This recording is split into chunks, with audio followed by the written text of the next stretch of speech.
Hello happy purse இந்த வீடியோவில் பார்த்தீங்கன்னா மகாராஜா மூவியோட ரிவ்யூ தான் பார்க்க போகிறோம். இந்த படம் இந்த ஃப்ரைடே தியேட்டரில் ரிலீஸ் ஆன படம். விஜய் சேதுபதிக்கு இது 50வது படம். ஸோ இந்த படத்தில் வந்து பார்த்தீங்கன்னா விஜய் சேதுபதி, அனுராக் கஷ்யப், ஸோ மம்தா மோகன்தாஸ் இவங்கெல்லாம் மெயின் லீட் பண்ணியிருக்காங்க. அதே மாதிரி அஜினேஷ் லோக்நாத் அவர் தான் இந்த படத்துக்கு மியூசிக் பண்ணியிருக்காரு. அதே மாதிரி நிதிரியன் சுவாமிநாதன் அவர் தான் இந்த படத்தை டைரக்ட் பண்ணியிருக்காரு. இந்த டேரக்டருக்கு முன்னாடி குரங்கு பொம்மைன்ற ஒரு படம் 7 வருஷத்துக்கு முன்னாடி 2017 பண்ணியிருந்தாரு. இது அவருக்கு செகண்ட் படம். யூஸ்வலாக இப்போ இருக்க தமிழ் சினிமாவில் ஒரு நல்ல படம் கொடுக்கக்கூடிய ஒரு சின்ன டேரக்டர்ஸ் அவங்க அடுத்த படம் வந்து பண்ணுறதுக்கு ரொம்ப கேப் எடுக்குது. அந்த மாதிரி தான் இவருமே எடுத்துட்டு ஒரு 7 வருஷம் போராட்டத்துக்கு அப்புறம் அந்த படம் ரிலீஸ் பண்ணியிருக்காரு. மெயினாக அந்த படத்தோட கதை என்னன்றது வந்து பார்த்தீங்கன்னா, விஜய் சேதுபதி அவர் வந்து ஒரு சலூன் வச்சிருக்காரு. அவர் வந்து ஒரு நாள் போலீஸ் ஸ்டேஷன் வந்து ஒரு கம்ப்ளைண்ட் கொடுக்குறாரு, என்னோட லக்ஷ்மியை காணோம் அப்படின்ட்டு. அவங்க வந்து லக்ஷ்மினா என்ன அப்படின்னு கேட்குறாங்க. அவர் வந்து அதுக்கு ஒரு எக்ஸ்பிளனேஷன் கொடுக்குறாரு. ஃபைனலாக தான் அந்த போலீஸ்க்கே தெரிய வருது, லக்ஷ்மினா அவர் அவர் வந்து வீட்டில் வச்சிருக்க ஒரு குப்பை தொட்டி அப்படின்றது. எதுக்கே குப்பை தொட்டியை காணும் கேஸ் கொடுக்க வரீங்க, பைத்தியமா அப்படின்னு சொல்லி ஃபர்ஸ்ட் அவர் வந்து அடிக்கிறாங்க, வெளியே துரத்தி விடுறாங்க ஸ்டேஷன் விட்டு.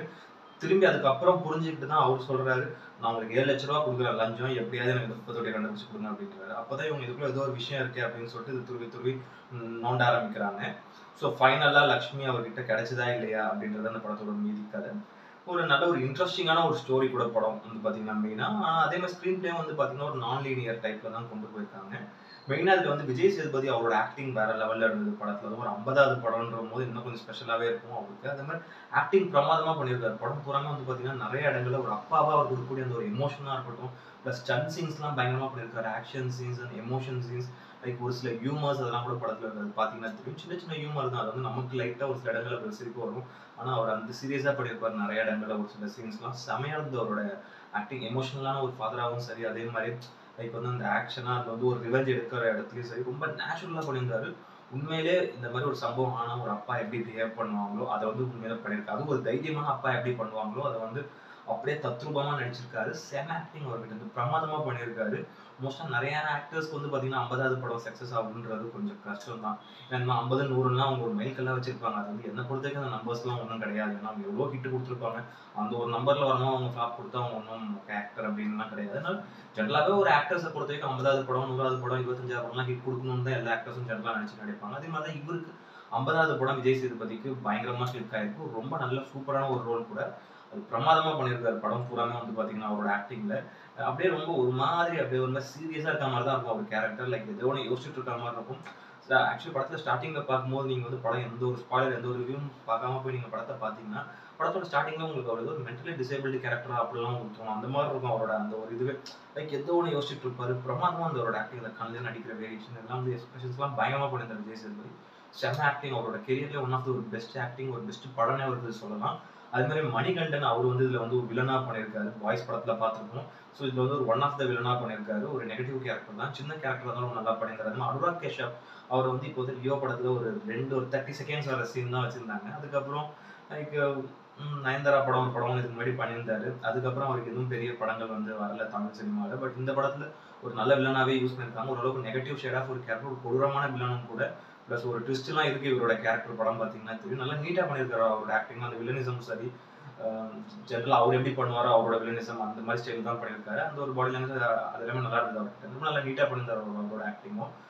படத்தில் அவர் வந்து ரொம்ப பெரிய லென்த் ஆஃப் ரோல்ஸ்லாம் கிடையாது. படம் முழுக்க சேர்த்து ஒரு 20-25 மினிட்ஸ் தான் வருவார் படத்தில். பட் ஆனால் ஒரு நல்ல முக்கியமான வில்லன் ரோல் கூட, ஒரு மெயின் வில்லன் அவர் தான் அந்த படத்தில் நல்லா நீட்டாக பண்ணியிருந்தார். அது வந்து சிங்கப்பூலி அவரும் இது ஒன் ஆஃப் த ஒரு நெகட்டிவ் ஷேட் ஒரு வில்லன் கேரக்டர் தான். அது வந்து அன்எக்ஸ்பெக்டட்.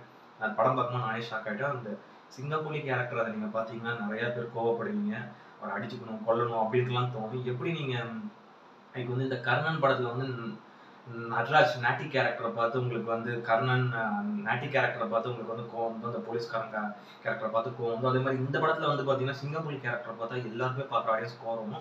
அந்தளவுக்கு ஒரு நெகட்டிவான ஒரு மோசமான ஒரு கேரக்டர். அந்த மாதிரி கேரக்டர் அவர் எடுத்து பண்ணது பெரிய விஷயம். பட் ரொம்ப பிரமாதமாக பண்ணியிருந்தார் அந்த கேரக்டர். அவரோட ஆக்டிங் நல்லா இருந்தது.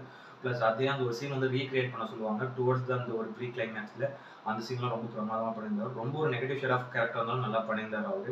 பட் அதே மாதிரி நாட்டி அவர் இதெல்லாம் நடிச்சிருக்காரு. அவர் அந்த கர்ணன் படத்தில் வந்து அவர் வந்து பார்த்தீங்கன்னா ரொம்ப நெகட்டிவான ஒரு கேரக்டராக காமிச்சிருந்தாங்க.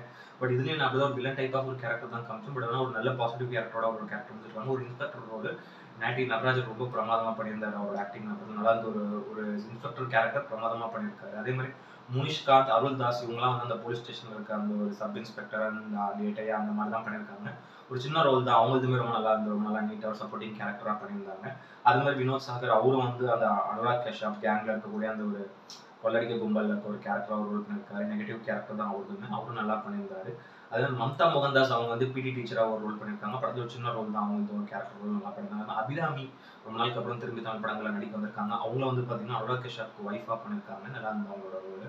அது மாதிரி பாரதி ராஜா அவரு இதில் வந்து பார்த்தீங்கன்னா ஒரு சின்ன ரோல் ஒன்று பண்ணியிருக்காரு, சப்போர்ட்டிங் ரோல். இதுக்கு அவரோட ரோல் இந்த கதையில் இருக்குது அப்படின்னு தெரியாது, சும்மா பேருக்குன்னு அந்த ஒரு கேரக்டர் ஆட் பண்ணிருக்காங்க தான். ஏன்னா அந்த கேரக்டருக்கும் படத்துக்கும் பெருசாக சம்மந்தம் இருக்காது, ஒரு சின்ன ரோல் தான், பட் நல்லா நீட்டாக பண்ணியிருந்தாரு பாரதி ராஜா இந்த வயசுலையும் சரி.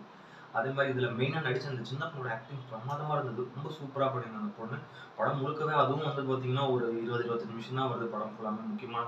ஆனால் ரொம்ப முக்கியமான ஒரு கேரக்டர், இந்த மாதிரி போல்டான ஒரு ரோல், ப்ளஸ் ஒரு மாதிரியான கதை தான் அந்த கதை, பட் அது வந்து ரொம்ப பிரமாதமாக எடுத்து பண்ணியிருக்கு. ஏன்னா இல்லை இந்த மாதிரி டைப் ஆஃப் கதைகள் நம்ம நிறையா பார்த்துருக்கோம், இந்த மாதிரி விக்டமாக பொண்ணுங்களோட கேரக்டரும் நம்ம நிறையா படங்களில் பார்த்துருக்கோம், பட் இதனோட ஆக்டிங் ரொம்ப பிரமாதமாக இருந்தது. அதே மாதிரி மியூசிக் வந்து பார்த்தீங்கன்னா அஜ்னேஷ் லோக்நாத் அவரோட மியூசிக் வந்து பிரமாதமாக இருந்தது படத்தில்.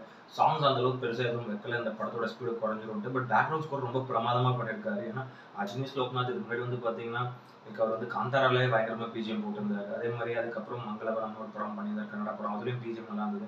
ஜெனரலாக அவர் வந்து பார்த்தீங்கன்னா பிஜிஎம் ஸ்பெஷலிஸ்ட். அவரோட படங்கள் எல்லாமே வந்து பார்த்தீங்கன்னா பேக்ரவுண்ட் ஸ்கோர் பிரமாதமாக இருக்கும். அதான் இந்த படத்துலேயே வந்து பார்த்தீங்கன்னா மகாராஜாவில் நிறைய இடங்கள்ல பேக்ரவுண்ட் ஸ்கோர் செம்மையாக ஒர்க் அவுட் ஆயிருக்கு. ரொம்ப மைல்டாக சின்ன சின்ன விஷயத்துல கூட வந்து பார்த்தீங்கன்னா படத்தில் நிறைய இடங்களில் சவுண்ட் டிசைன் பிரமாதமாக பண்ணியிருக்காரு.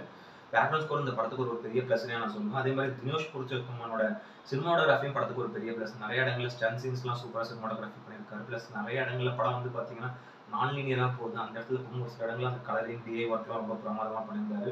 சினிமாட்டோகிராஃபி நிறைய ஆங்கிள் அண்ட் ஷார்ட்ஸ்லாம் பிரமாதமாக எடுத்திருந்தாரு. படமும் சுற்றி ஒரு மாதிரி ஒரு சில குறிப்பிட்ட ஏரியாக்குள்ள நடக்கிற இடம் தான், ரொம்ப சூப்பராக பண்ணியிருந்தாரு. ஸ்டன் சீன்ஸ் எல்லாமே பிரமாதமாக பண்ணியிருந்தாரு சினிமாட்டோகிராஃபியில். அது மாதிரி ஃபிலோமின் ராஜோட எடிட்டிங்கும் படத்துக்கு ஒரு பெரிய ப்ளஸ். இந்த படம் வந்து பார்த்தீங்கன்னா ஒரு நான் லீனியரில் போகுது.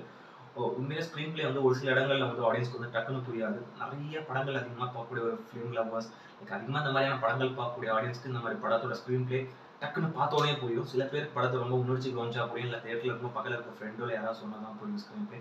அந்த மாதிரி தான் ஒரு சில இடங்களில் படம் வந்து உங்களுக்கு வந்து குழப்பம்னா படத்தில் அந்த ஸ்க்ரீனை விட்டு வேறு எங்கேயும் ஒரு ஃபோன் யூஸ் பண்ணாமல் எதுவும் யூஸ் பண்ணாமல் ஃபுல் படம் ஒரு 2 மணி நேரம் 1 நிமிஷம் ஃபுல்லாக உட்காந்து பார்த்தீங்கன்னா கண்டிப்பாக அந்த படம் வந்து உங்களுக்கு புரியும். நிறைய இடங்களில் படம் வந்து நான் லீனியராக போயிட்டு தான் வரும், பாஸ்ட் ப்ரெசன்ட் தான் வரும். கொஞ்சம் உணர்ச்சி கவனிச்சிங்கன்னா படம் புரியும்.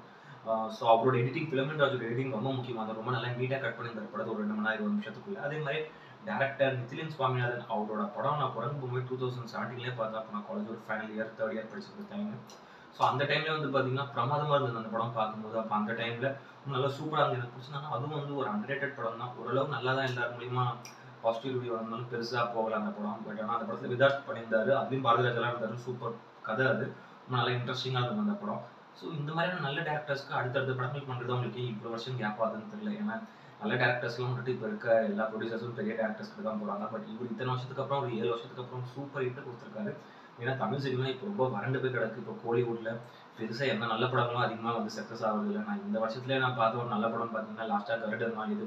இந்த 6 மாதத்துலேயே கருடன் ஒன்று தான் நான் பார்த்த நல்ல படமாக இருந்தது. ஸோ அதுக்கு அடுத்து வந்து பார்த்தீங்கன்னா இப்போ வந்து இந்த படம் வந்து இருக்குது மகாராஜா, ரொம்ப பிரமாதமாக. ஏன்னா இப்போ அந்தளவுக்கு கோலிவுட் வறண்டு போன டைமில் ஒரு நல்ல படத்தை கொடுத்துருக்காரு, ரொம்ப பிரமாதமாக இருந்தது படம் வந்து. ப்ளஸ் அந்த ஒரு கிளைமேக்ஸ் ட்விஸ்ட்லாம் நீங்கள் எதிர்பார்க்கவே மாட்டீங்க. வேணால் ஒரு க்ளூ கொடுத்துறேன் கிளைமேக்ஸ் ட்விஸ்ட் என்னன்றது. மலையாள படம் வந்து இரட்டான ஒரு படம் இருக்கும், ஜோஜோ ஜார்ஜோட படம், டபுள் ஆக்ஷன் ஜோஜோ ஜார்ஜ்.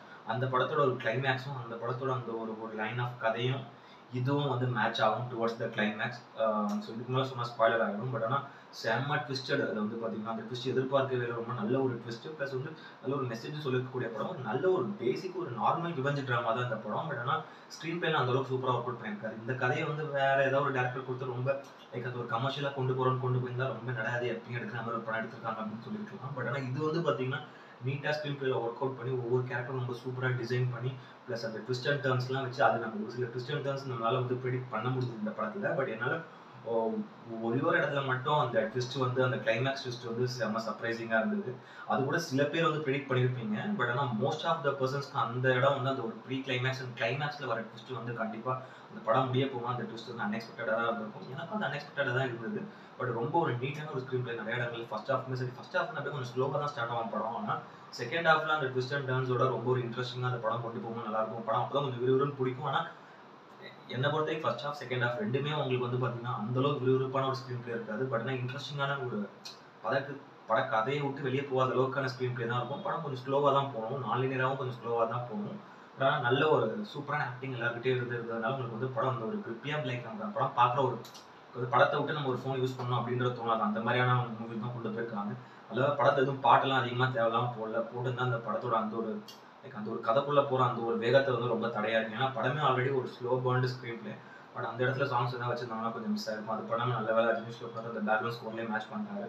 இல்ல அந்த படத்துல ஒரு சில இடங்கள்ல ரொம்ப ரத்தம் தெரிக்கிற சீன்ஸ்லாம் இருக்கு. அதுவே அதர்வைஸ் வந்து பார்த்தீங்கன்னா ரொம்ப பிரமாதமா இருந்தது படம். ஒரு நல்ல படம். ஆனா விஜய் சேதுபதிக்கு ஒரு 50வது படம் ஒரு பெரிய பிளாக் பஸ்டர் அப்படின்னு சொல்லலாம். எனக்கு தெரிஞ்சு இந்த வருஷம் வந்த தமிழ் படங்கள்ல எனக்கு பிடிச்ச 2வது நல்ல படம் கருடனுக்கு அப்புறம் இந்த படம் தான் வந்து பார்த்தீங்கன்னா நல்ல படம். கண்டிப்பா எல்லாம் போய் தியேட்டர்ல போய் பாருங்க. அப்புறம் பக்கா தியேட்டர் வாட்ச். ரொம்ப நாளுக்கு அப்புறம் ஒரு விஜய் சேதுபதி படம் ஒரு பக்கா தியேட்டர் வாட்ச். எனக்கு தெரிஞ்சு லாஸ்டா விஜய் சேதுபதி படம் நான் பார்த்து நல்லா இருந்த படம் வந்து பார்த்தீங்கன்னா எனக்கு தெரிஞ்சு விக்ரம் வேதா, லைக் அதுக்கப்புறம் சேதுபதினு ஒரு படம் பண்ணாரு. அந்த மாதிரி படங்களுக்கு அப்புறம் அவரு நல்ல ஒரு பக்கா கமர்ஷியலா ஒரு நல்ல கதையில அவர் நடிச்சு ஒரு ஃபுல் ஃபிளெஜ்டு ஒரு நல்ல ஹிட் படம்னு பார்த்தீங்கன்னா இதுதான். இடையில நிறைய படங்கள் அவர் ஃப்ளாப் பெருசா அந்த அளவுக்கு போகாம இருந்தது. நிறைய வந்து டியூல் ரோல் சப்ஜெக்ட் பண்ணாரு. பட் ஒரு ஹீரோவா அவர் வந்து ரொம்ப நாளுக்கு அப்புறம் ஜெயிச்சிருக்காரு. ரொம்ப நல்லா இருந்தது. ஒரு நித்திலன் சுவாமிநாதன் இந்த மாதிரி நல்ல கான்செப்டை வச்சு இன்னும் நிறைய படங்கள் அவர் பண்ணுவாங்க. ரொம்ப யங்ஸ்டர்ஸ் தான் இந்த மாதிரி வந்து நல்ல கான்செப்ட் வச்சு கொண்டு வருவாங்க. என்னதான் பழைய கதையா இருந்தாலும் அவங்க வந்து ஸ்க்ரீன் பிளேல நல்லா மூவ் ஆன் பண்ணுவாங்க. நிறைய யங்ஸ்டர்ஸ் அதனால இவருக்கு வந்து இன்னும் நல்ல சான்சஸ் கிடைக்கும். நிறைய நல்ல படங்கள் அவர் பண்ணணும்னு நான் நினைக்கிறேன். ரொம்ப ஒரு பிரமாதமான ஒரு படம் கண்டிப்பா. இது வந்து பார்த்தீங்கன்னா அந்த ஒரு திருஷ்யம், இரட்டா அந்த மாதிரி டைப் ஆஃப் ஒரு இதில் ட்விஸ்ட் இருக்கு. நான் எதிர்பார்த்த ட்விஸ்ட் வேற மாதிரி நான் நினைச்சேன். பட் ஒரு இடத்துல மட்டும். பட் அது வந்து அது நான் சும்மா நானே நினைச்சது இந்த மாதிரி இருந்தால் நல்லா இருக்குமே ட்விஸ்ட் அப்படின்றது. பட் ஆனால் கிளைமேக்ஸ் ட்விஸ்ட் கடைசியில் வேற மாதிரி போய் முடிஞ்சது. அதனால ஓரளவு கொஞ்சம் ப்ரெடிக்டபிளாக தான் ஸ்க்ரீன் பிளே பண்ணியிருந்தாலும் ரொம்ப பிரமாதமாக பண்ணியிருந்தாரு டேரக்டர் நிதின் சுவாமிநாதன். கண்டிப்பாக அவர் இதுக்கு அடுத்த வர படங்கள் எவ்வளோ பெட்டராக பண்ணுறாருன்றதை பார்ப்போம். ஸோ இந்த படத்துக்கான ஒரு ரேட்டிங் வந்து பார்த்தீங்கன்னா 10க்கு வந்து ஒரு 8 கொடுப்பேன். அந்தளவுக்கு ஒரு ஒர்த்தான ஒரு பிரமாதமான ஒரு படம். ஃபேமிலி ஃப்ரெண்ட்ஸோட எல்லாரும் தியேட்டரில் போய் பாருங்க, என்ஜாய் பண்ணுங்க. இந்த வீடியோ பிடிச்சிருந்ததுன்னா லைக் பண்ணுங்க, கமெண்ட் பண்ணுங்க, ஷேர் பண்ணுங்க. இந்த சேனலை சப்ஸ்கிரைப் பண்ணுங்க. இந்த வீடியோட லிங்க்கும் உங்கள் ஃப்ரெண்ட்ஸ் எல்லாருக்கும் ஷேர் பண்ணுங்க. வேற ஒரு நல்ல வீடியோவில் மீட் பண்ணலாம். ஓகே ஃப்ரெண்ட்ஸ், தேங்க்யூ, பாய்.